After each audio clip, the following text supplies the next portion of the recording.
के ग्रुप को देखते हैं जो फाइनली शिकागो पहुंचते हैं, जो कि मोनरो रिपब्लिक में ही है। यहाँ देखने लायक बात है कि रिगली फील्ड पूरी तरह से आईवी प्लांट से कवर्ड है। सड़कें मछुआरों से भरी हुई है और फोक्सवैगन बीटल जैसी गाड़ियों को घोड़े की बग्गी में बदल दिया गया है। बेन की बताई जानकारी के बाद वो सभी एक होटल में पहुँचते हैं। बारटेंडर से माइल्स के बारे में पूछते हैं। पहले तो वो बारटेंडर माइल्स नाम के किसी इंसान को जानने से मना कर देता है, लेकिन जब चार्ली उसे अपने डैड बेन के बारे में बताती है कि हाल ही में उनकी डेथ हुई है, तो वो बताता है कि वो खुद ही माइल्स है, लेकिन वो उन सभी से अपनी पहचान को छुपाए रखने के लिए बोलता है। कुछ देर बाद माइल्स अपनी भतीजी को अंदर ले जाता है और उससे प्राइवेटली बात करता है, जहाँ चार्ली बताती है कि कैसे मिलिटिया ने उसके डैड को बेरहमी से मार डाला और डैनी को किडनैप करके अपने साथ ले गए। जिसके बाद चार्ली उससे पूछती है कि वो लोग हमारी फैमिली के पीछे क्यों पड़े हैं, जिस पर माइल्स कहता है कि जरूर बेन कुछ न कुछ उस ब्लैकआउट के बारे में जानता था। वो कहता है कि मोनरो रिपब्लिक के लीडर जनरल मोनरो एक क्रूअल डिक्टेटर था जो पूरे देश और पूरी दुनिया को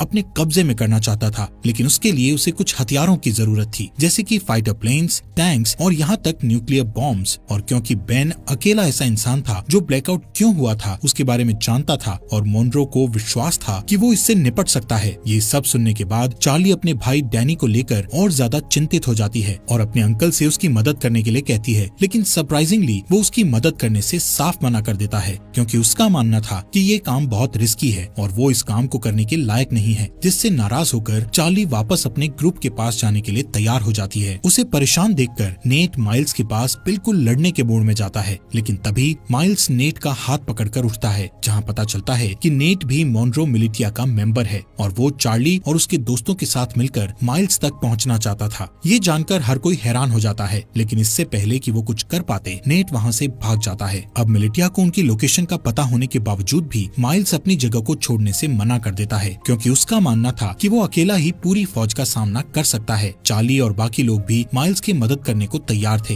लेकिन माइल्स गुस्से में उन पर चिल्लाते हुए उन्हें यहाँ से दूर जाने के लिए कहता है। कुछ ही देर बाद नेट अपने साथ बहुत सारे आर्मी सेना को लेकर माइल्स से लड़ने आता है, लेकिन इतने सैनिक होने के बावजूद भी माइल्स सभी से बड़ी सफाई से तलवारों का इस्तेमाल करके लड़ता है और एक एक करके सबको मार देता है। जिसके बाद वहाँ चार्ली और उसके दोस्त वापस आ जाते हैं और माइल्स के साथ लड़ाई में शामिल हो जाते हैं। इसी बीच मिलिटिया का एक आदमी चार्ली को जान से मारने की कोशिश करता है, लेकिन अचानक से तभी नेट आकर उस आदमी को मार गिराता है। थोड़ी ही देर बाद माइल्स मिलिटिया के कैप्टन को जान से मारकर लड़ाई खत्म करता है, जिसके बाद वो चार्ली और बाकी लोगों के साथ डैनी को ढूंढने के लिए निकल जाता है, जो सुनकर भी सभी काफी खुश होते हैं। कुछ देर बाद माइल्स को अचानक से उस ब्लैकआउट डे का एक फ्लैशबैक याद आता है और यहाँ से सीन फ्लैशबैक में जाता है, जहाँ सारी दुनिया में अचानक अंधेरा छा जाने के बाद वो अपने दोस्त के साथ कार से बाहर निकलता है और अपने दोस्त के साथ मरीन कॉर्प्स बेस में जाता है, जहां हमें पता चलता है कि ये दोनों मरीन पुलिस हैं। यहाँ अंदर जाने के लिए उन्हें अपने हाथ पर बना वो एम नाम का टैटू दिखता है, जिससे पता चलता है कि माइल्स का दोस्त, जिसका नाम सेबेस्टियन मोनरो है और वो इस समय मोनरो रिपब्लिक का लीडर भी है। वहीं दूसरी ओर मेजर टॉम और उसके आदमी डैनी के फुटप्रिंट्स का पीछा करते हुए ग्रेस के घर तक पहुँचते हैं। डरी हुई ग्रेस डैनी को बचाने की कोशिश करती है, लेकिन जैसे ही टॉम उसे जान से मारने की धमकी देता है, तभी वो पीछे हटती है और टॉम उसके घर में घुसकर डैनी को पकड़ लेता है। उनके जाने के बाद ग्रेस चुपके से बेसमेंट में जाती है और एक लॉकेट निकालती है जो बिल्कुल आरॉन के लॉकेट जैसा था। जैसे ही वो उसे दबाती है तो अचानक से कमरे में बल्ब चालू हो जाता है। इसके बाद ग्रेस उस लॉकेट को कंप्यूटर में लगाती है और किसी से चैट करना शुरू कर देती है। दूसरी तरफ जो ग्रेस से चैट कर रहा था वो बहुत खुश